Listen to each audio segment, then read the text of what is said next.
यूसुफ और आज हम बात करने वाले हैं डायबिटीज़ के बारे में, जिसको हम शुगर भी कहते हैं कि इसकी वजह क्या होती है, ये क्यों होती है और इसका ट्रीटमेंट क्या है और ये क्यों ज़रूरी है। ठीक है, सबसे पहले मैं आपको बताता चलूँ कि डायबिटीज़ होती है दो टाइप्स की, टाइप 1 और टाइप 2। टाइप 1 डायबिटीज़ अमूमन बच्चों में पाई जाती है, जैसे कि 20 साल से कम। ये क्योंकि बहुत ही रेयर है, बहुत ही कम होता है, तो हम इसके बारे में ज़्यादा बात नहीं करेंगे। हम लोग बात करेंगे टाइप 2 डायबिटीज़ के बारे में, जो कि हमारी फैमिलीज़ में या लोगों में ज़्यादातर पाई जाती है, जो कि 30, 40, 50 साल के बाद पता चलता है।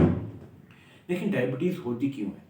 इसका बेसिक समझने का तरीक़ेकार ये है कि हम जो भी चीज़ खाना वाना खाते हैं, उसमें से शुगर निकलती है और शुगर हमारे खून में आ जाती है। अब हमारे पूरे जिस्म के जो सेल्स हैं, उन्हें वो शुगर चाहिए। ये शुगर हमारे खून के थ्रू हर सेल तक पहुंचती है, लेकिन अंदर नहीं जा सकती सेल के अंदर। उसको सेल के अंदर पहुंचाने के लिए हमें चाहिए होती है इंसुलिन।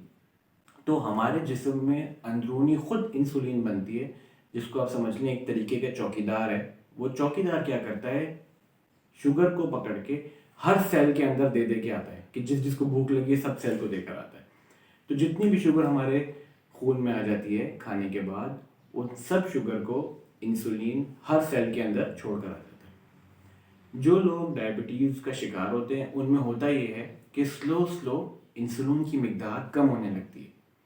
जब इंसुलिन की मिकदार कम होने लगती है तो ज़ाहिरी बात है, आपका जो चौकीदार है, जो कि शुगर को लेके सेल्स के अंदर लेके जाता है, वो अब नहीं है। इस सूरत हाल में क्या होता है कि आपकी ब्लड की शुगर बढ़ने लगती है, क्योंकि वो वहाँ से सेल्स के अंदर ही नहीं जा रही।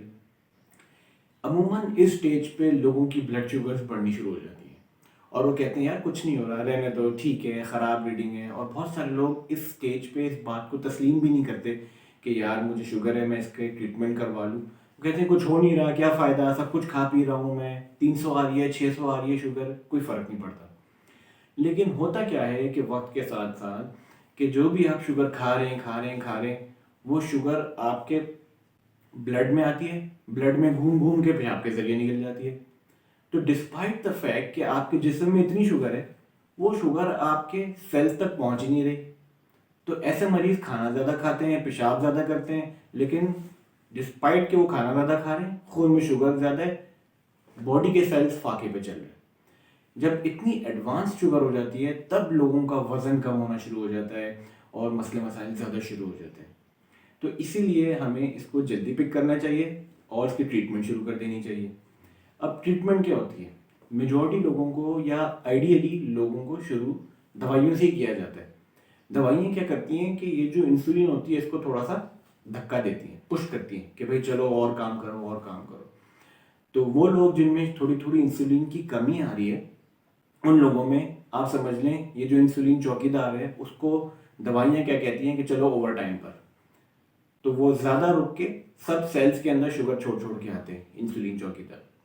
लेकिन वो लोग जिनमें इंसुलिन की कमी बहुत कम हो जाए, यानी कि 20%, 10% पर आ जाए, फिर ऐसे लोगों में दवाइयाँ काम नहीं करती। फिर हमें इंसुलिन की ही ज़रूरत पड़ती है। इंसुलिन की ज़रूरत इस वजह से पड़ती है क्योंकि आप जितनी भी दवाइयाँ दे दें, जब चौकीदार है ही नहीं तो आप ओवर टाइम किससे कराएंगे? ठीक है, तो आपको अलग से चौकीदार लाने हैं, आपको इंसुलिन लेकर लगानी है ताकि वो आपकी ब्लड शुगर्स को नॉर्मल करे। बहुत सारे लोग इस बारे में बड़े कंफ्यूज होते हैं कि भाई हम लोग इंसुलिन नहीं लगाएंगे, 200-300 शुगर चल रही है, हम ठीक हैं। लेकिन जब लोगों की 200, 300, 400 शुगर मुकर्रर तौर पर चलती रहती है, तो शुरू के फेजेस में तो कुछ नहीं होता, ये बाद में जाके इनको मसले मसाइल शुरू होते हैं और जब प्रॉब्लम्स आती हैं तब बहुत देर हो चुकी होती है। इसलिए और लोगों में ये भी कन्फ्यूजन है कि यार इंसुलिन एक दफ़ा लगा ली तो मुझे उसकी आदत हो जाएगी, मैं डिपेंडेंट हो जाऊंगा। देखिए, ऐसा नहीं है कि मुझे आदत हो जाएगी। आपको अगर इंसुलिन की ज़रूरत है तो है, बात ख़त्म। क्योंकि इंसुलिन चाहिए आपको, आपकी बॉडी में नहीं है। आप जब फिर इंसुलिन लगा के छोड़ देंगे, नहीं लगाएंगे, तो शुगर बढ़ जाएंगी।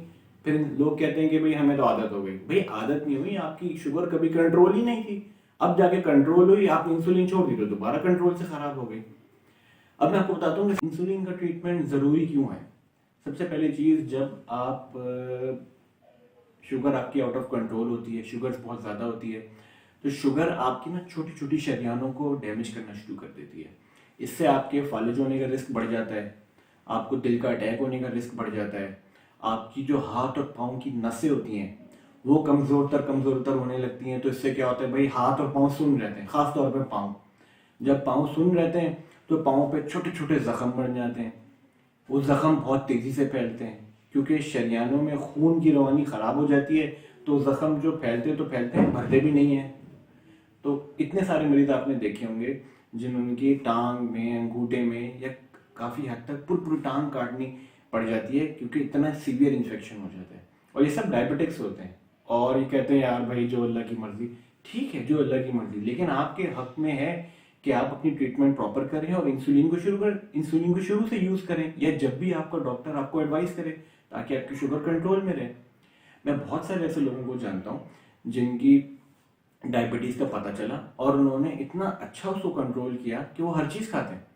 और आजकल के ज़माने में तो जो शुगर वाले मरीज होते हैं उनके लिए इतनी सहूलतें, अगर आपको चाय में चीनी लेनी है तो उसके लिए ऑल्टरनेटिव्स आते हैं। हर बेकरी में शुगर फ्री पापे, sugar free biscuit, sugar free cakes और मिठाइयाँ मिलने लगती हैं आजकल तो। और हर डायबिटिक को दिन में 1 से 2 फल भी अलाउ होता है। सिर्फ और सिर्फ जो हमें कंट्रोल करना है कि हम रूखी चीनी ना खाएं और दूसरा कोल्ड ड्रिंक्स वगैरह ना पिए जिसके अंदर चीनी बहुत ज़्यादा होती है। और थोड़े बहुत कंट्रोल से इंसान थोड़ा बहुत वॉक करे तो ठीक रहते हैं दवाइयों पे। बहुत सारे लोगों को इंसुलिन पे जाने की नौबत ही नहीं आएगी। लेकिन ज़रूरी ये है कि हम इसको कंट्रोल करें, इस बात को रियलाइज़ करें कि ये बहुत ही एक सिग्निफिकेंट चीज़ है और अगर हम इसको कंट्रोल नहीं करेंगे तो हमारे लिए बहुत ज़्यादा मसले मसाइल हो सकते हैं। मैं उम्मीद करता हूँ कि आज हमने कुछ बहुत ही बेसिक बात की होगी और आप लोगों को अच्छा समझ में आया होगा। अगर आप मेरी बात से इत्तेफाक करते हैं तो प्लीज़ कमेंट्स में ज़रूर दीजिएगा। अगर आप कोई नई चीज़ या किसी भी चीज़ के बारे में पूछना चाहते हैं और काइंडली लाइक और सब्सक्राइब ज़रूर करिएगा। अल्लाह हाफिज़।